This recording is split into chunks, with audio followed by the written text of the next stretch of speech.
the CLOCKSS archive at the end of 2010 had 86 supporters in the library community, 33 participating publishers, and 7 archives installed around the world. I had worked in academic publishing from 1999 through till the time I started with them.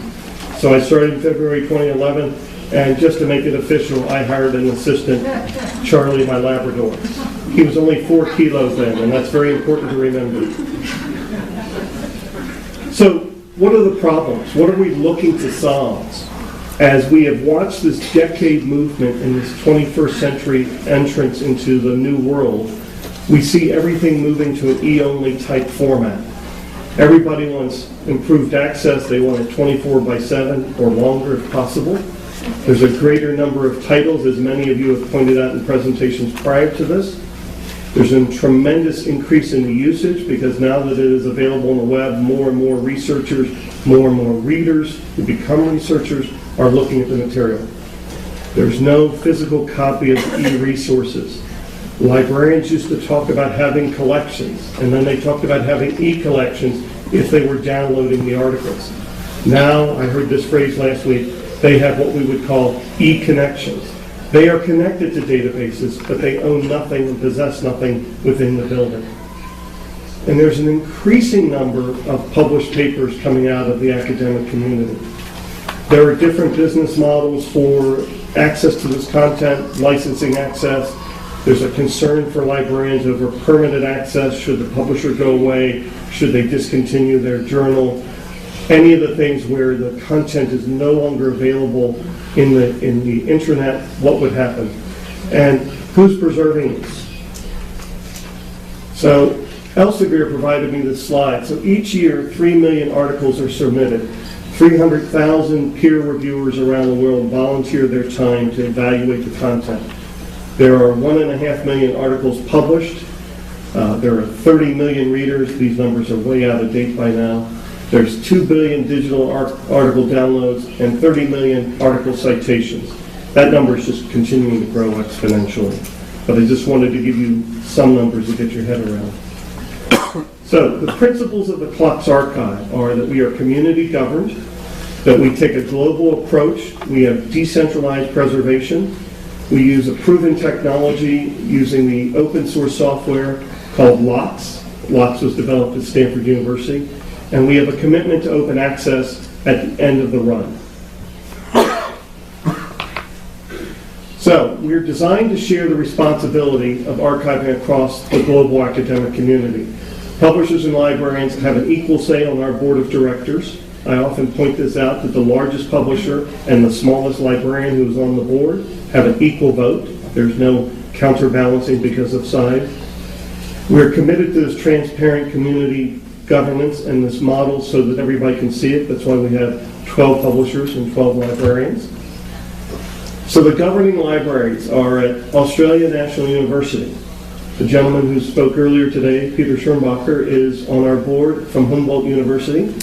Brenda Johnson from Indiana University, June Adachi from the National Institute of Informatics, Chip Mills is from OCLC, Kerry Keck from Rice University, Michael Keller from Stanford, Ellis Sada from Cattolica in Milan, Jeff Harder from the University of Alberta, Peter Burnhill at the University of Edinburgh, Peter Sidorko at the University of Hong Kong, and Carla Lee at the University of Virginia.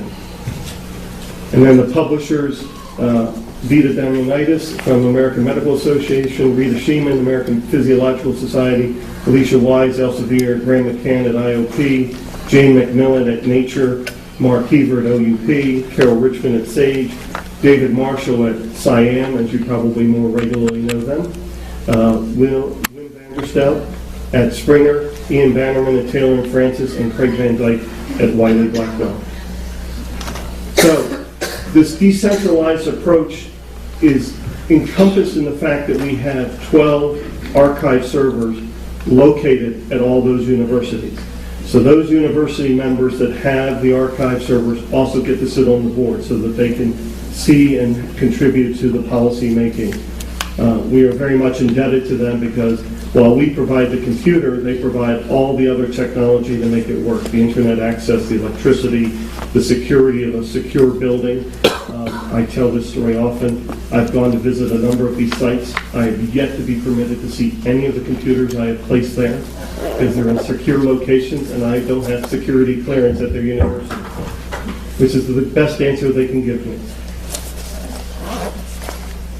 So just to give you a view of that, 1 in Canada, 5 in the US, Scotland, Germany, Italy, and then you come down to Australia, Hong Kong, and Tokyo, Japan.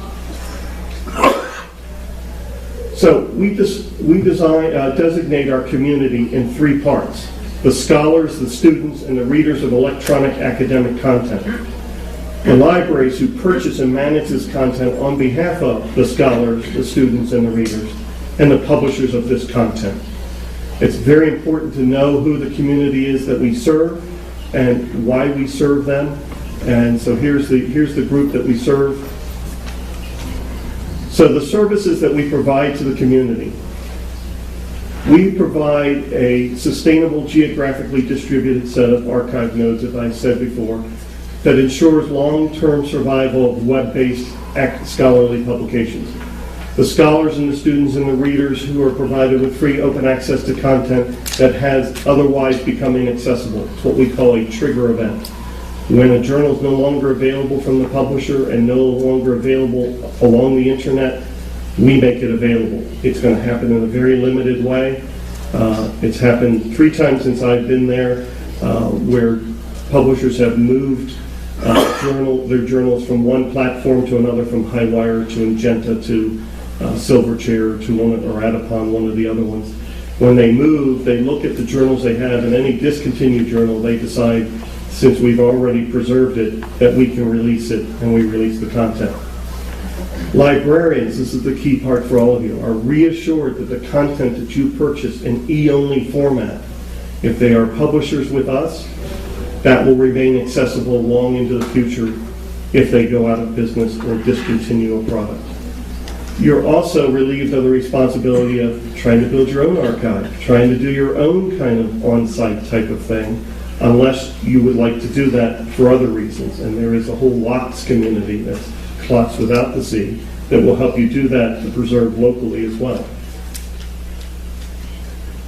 We run on proven digital technology. The CLOCKSS technology has been around for more than 15 years now. It's won a couple of awards. It was developed by a professor at Stanford University who provided it to the school under the single condition that it be available around the world license-free. So it is open source software. There are a number of CLOCKSS supporters and CLOCKSS groups around the world that actually contribute to the development of the software. I mentioned University of Edinburgh is one of the ones who does a lot of work on the CLOCKSS interfaces for the CLOCKSS user groups, the libraries that use CLOCKSS as their backup box. So trigger events include situations of the non-availability of archive content in which the publisher is no longer in business. This is the sad part. We have to look out over the next 100 years. Publisher is no longer in business, or is no longer in that business of producing those journals and can no longer provide access to previously published content. The title is no longer offered. Over time, topics change, subject matter changes, certain subjects fall out of favor, certain journals stop being published. Some journals are published on behalf of societies that shrink over time because of the interest in the field has diminished and they've disappeared. We look to see if those assets are going to be bought up and republished somewhere on the web before we actively go in. We're not a group that's intended to get in the middle of someone's business proposition. We are there to make sure the content remains accessible in a reasonable period of time. Back issues aren't available. They've discontinued the journal. They've discontinued all the back issues. We recently released 2 of the journals from the American Medical Association, journals that had been discontinued as many as 5 years ago, but had 20, 25 years worth of history. We released those. They're available through a connection on our website. Catastrophic failure. I hope this is wood. I'm knocking on wood. Has not yet happened, but it's not impossible to see that somewhere in these next couple of decades, this in fact might happen. You've got everything from the mischievous, some would say terrorist attack, on a system to shut it down, denial of service, to different kinds of physical events. And I'll give you one example. The tsunami that hit Tokyo a couple years back, very sad, very tragic event. It did not affect our computer in Tokyo, but in fact, in the months after that, they had to rebalance the electric grid, and that meant they blacked out segments of the city on a rotating basis. So our computer was shut down, and it would come back up, and in computer language, I'm going to make it simple, it would say, to the rest of the 11, what did I miss? And is any of my files damaged? Because the 12 boxes do a voting system to make sure the data integrity remains in place. I'm simplifying this. If David Rosenthal was here, he could give you a much more extensive answer to that. But the idea is that we're always error checking our own boxes. While it was a very tragic event with all sorts of bad things that came out of it, the scientific piece that we got out of it was the opportunity to see that everything that we had done in the lab worked in real time in a real event. So those are the kinds of catastrophic events. That's why we have 12. 7 is considered the beginning of the optimal level. Everything above 7 is helpful. To be honest, I've said this, if there's more than 7 or 8 of the boxes down at any one time, I don't think anybody's going to be worried about academic content. There's something else going on, much more pervasive. Trigger events are voted on by our board of directors. I'll remind you again, it's 12 libraries and 12 publishers. It requires 18 votes to trigger an item, and there can be no more than 2 no's. So out of 24, 21 can vote yes to trigger an item, and if 3 say no, it doesn't get triggered. This balance was put in to protect the publishers who make their living off of publishing this material, and to make sure there's a balance that we don't rush in and give away material before we need to, because we do it open access. So here's the list of the trigger titles to date. 1 from Taylor and Francis. American Medical Association has 2. We have 2 from SAGE, 1 from OUP, and then 1 from the American Society for Pharmacology and Experimental Therapeutics. This was a journal that they launched. They had it out for, I think, about 7 years. It never met the business objectives it had. It is a very well-regarded journal, and it is cited, but the group that cites it is relatively small, so therefore not a sustainable journal. They turned it over to us to trigger, and we released it out to the marketplace. So what are we trying to do when we're doing presentation? We have this lofty goal of keeping a long-term record of scholarship. It's shared by all of you. This is a community attribute that has to be embraced by you, and we're trying to think 100 years ahead and how the technology will keep up with that. And then there's the practical aspect of it, is keeping access to things that you've bought that suddenly have left the marketplace. It's part of your mission to your university to make sure the things that you've purchased continue to be available. It's also a responsibility within the library, and you're always thinking 5, 10, 15 years ahead, as many of the talks today were encouraging you to do. We have to do both. We have to think this lofty goal and then this practical goal of working with libraries. Digital archiving was originally designed for e-journals. Journals were the first ones online. Highwire in 1995 was one of the first journal platforms to come into the marketplace. Now ebooks are growing rapidly. The large majority of academic libraries provide ebooks, and there's an average number of ebooks available in academic libraries that do provide them was about 33,000. September 2010.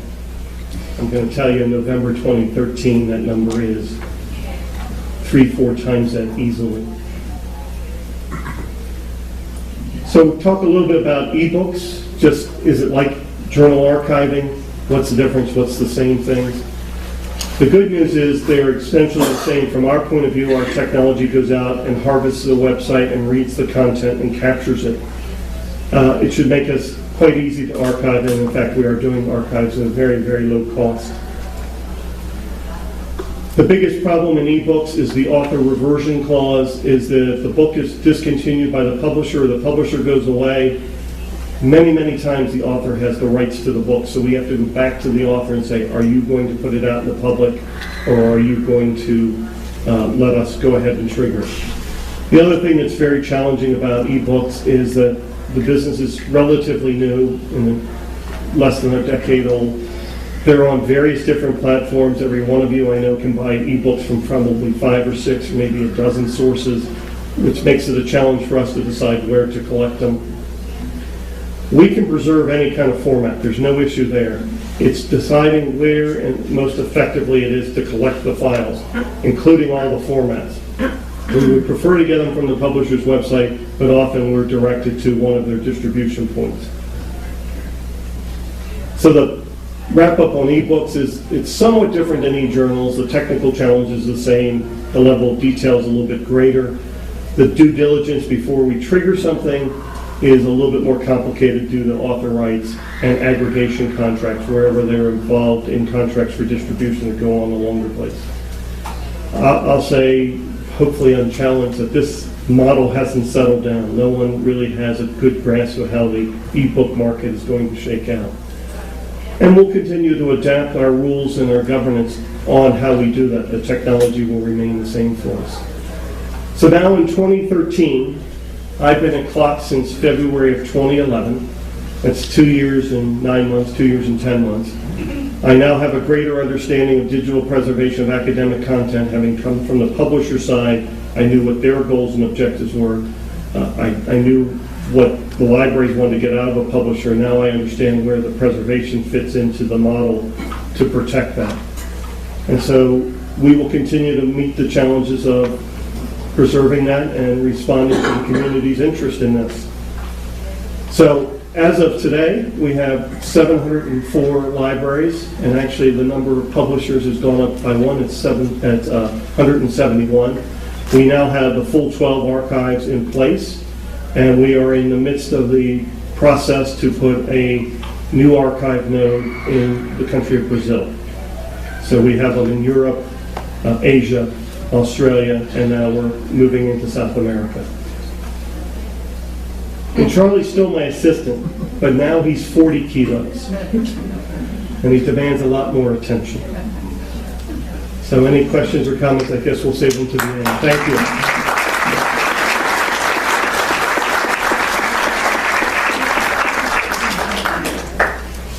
you.